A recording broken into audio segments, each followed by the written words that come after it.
Just imagine for a second you stood by Trump through everything after he deported families, after food prices skyrocketed, after he slashed food stamps. You never shocked, you still supported him. But now, those same Trump supporters are outraged, furious, and in complete shock because the man they defended with everything, Donald Trump, has been mentioned by the Epstein victims.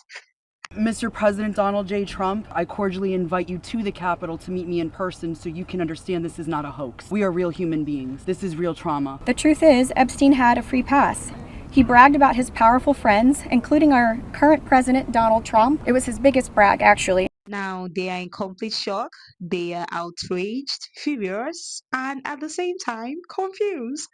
But this right here shows you something. The truth doesn't care about your loyalty, and no amount of blind support can protect anyone from accountability. These victims deserve to be heard, and no politician, no matter how powerful, should ever be untouchable. Several of us Epstein survivors have been discussing creating our own list of names. We know the names. Many of us were abused by them.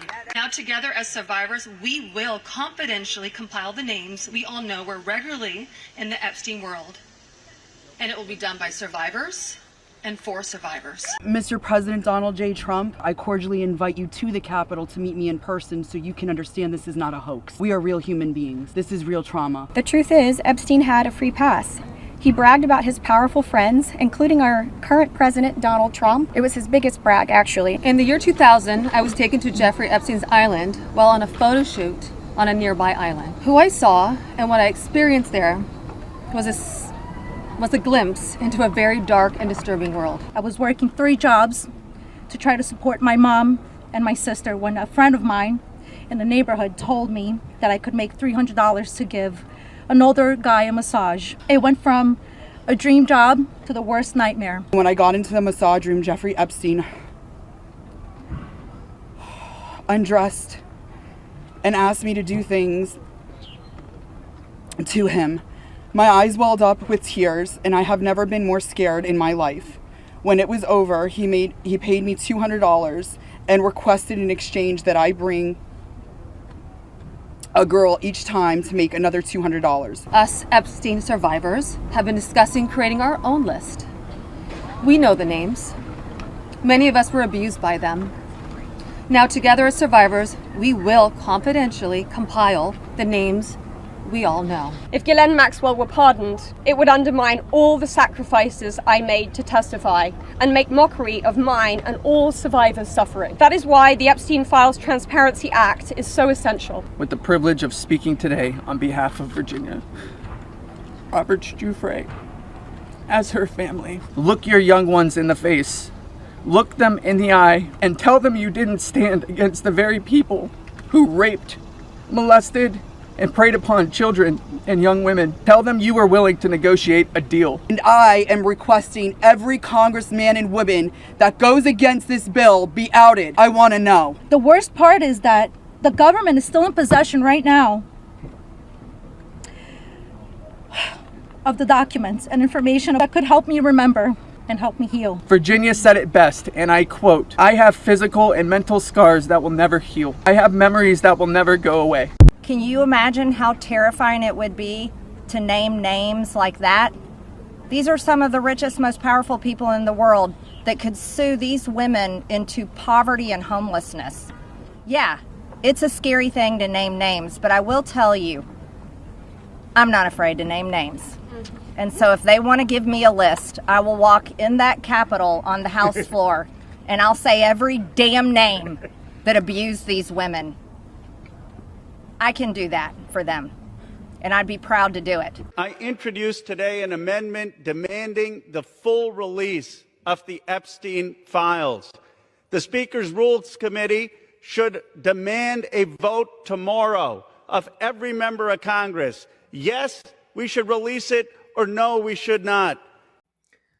What reasonable explanation would any representative have for voting no on this?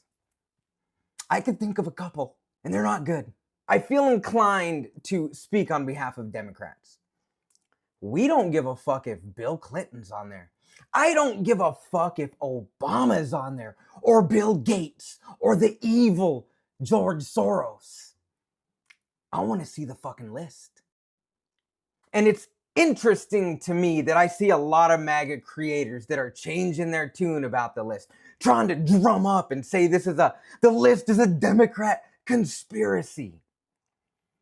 Because y'all know who's on that list. Deep down in your heart of hearts, you fucking know who is on that list. And now you don't want it released. And that says more about you than it says about me. And I want you to remember the names of the representatives that voted no. We have some major breaking news. So the Epstein survivors are tired of being silenced, and they've announced that they are making their own list. They know names, faces, and powerful people involved, and they're done waiting for the system to do the right thing. Listen to this. They have emails, they have flight logs, they have a list they've compiled, right? And I feel like if they're not going to release this list to the public that everybody wants to see, we want to know who it is. A lot of us survivors know. We've been compiling lists of our own, and we have so many other survivors. Please come forward, and we'll compile our own list and seek justice for, on our own. I think that is what real strength looks like. For years now, these survivors have been ignored and silenced. Meanwhile, the rich people are hiding behind money, lawyers, and influence, but now the Epstein survivors are taking control of their own story. But the fact that these survivors even have to build a list on their own in the first place shows you just how corrupt and broken our system is. Instead of protecting the victims and demanding justice, the people in power have done everything they can to silence them and hide the truth. Many of the survivors who have brought these cases to court, like the ones involving Donald Trump, have had their lives threatened and their families' lives. But here's the thing, the truth can't stay buried forever. These survivors have receipts. They know the network that enabled Epstein, and now they're shining light on it. The Jeffrey Epstein survivors are coming out with their own client list as the government still refuses to release the information that we all deserve to know. All of these survivors that got up and spoke at this conference today were so strong for doing this. A lot of them have never spoken before, and they said it's time for everybody, including themselves, to know exactly everything that happened, because this is far from a hoax. And I was met with pure disgust when I would see that Donald Trump was just questioned about these survivors giving this conference, and once again this man doubled down, calling this a hoax. Like these women said today in this conference, this is not about politics in the least. Put your politics to the side for 2 seconds and realize that this was a huge criminal organization that was hurting young women and children. The fact that Donald Trump disrespected all of these women, still doubling down and saying that this was a hoax by the Democrats, is just honestly downright disgusting and crazy. Honestly, it makes me sick. Like, there is no conscious reason why you would call this a hoax. There is tons of factual information, pictures, and everything that you can see. Jeffrey Epstein was a convicted PDF file. Same way with Ghislaine Maxwell. There is no hoax about it. The only thing that they refuse to tell us is the names of the powerful people that were around in the same orbit. You said it yourself. We are talking about thousands of children and young women that were abused. And the fact that these survivors were being so disrespected after giving this conference is absolutely insane. This is exactly the reason why they did this conference in the first place, because they said enough is enough. Now, after Donald Trump's ridiculous statements about this after they gave this conference, I am pretty sure that they are going to put together their own client list, and they will probably release it. The fact that our government would go and question Ghislaine Maxwell like she was about to tell you the truth, even though she was charged with perjury, and we know that she was doing the same exact thing, instead of going and talking to all of these women survivors, is just ridiculous. Now at this point, the only client list that I am going to believe is the ones that come from these survivors themselves. But y'all let me know what you guys think about all this in the comments. And honestly, the way Trump supporters are scrambling right now just shows you how deep this denial goes.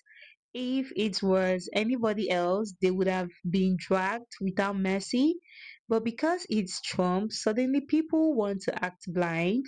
But at the end of the day, these files are about justice for the victims and not protecting anyone's favorite politician.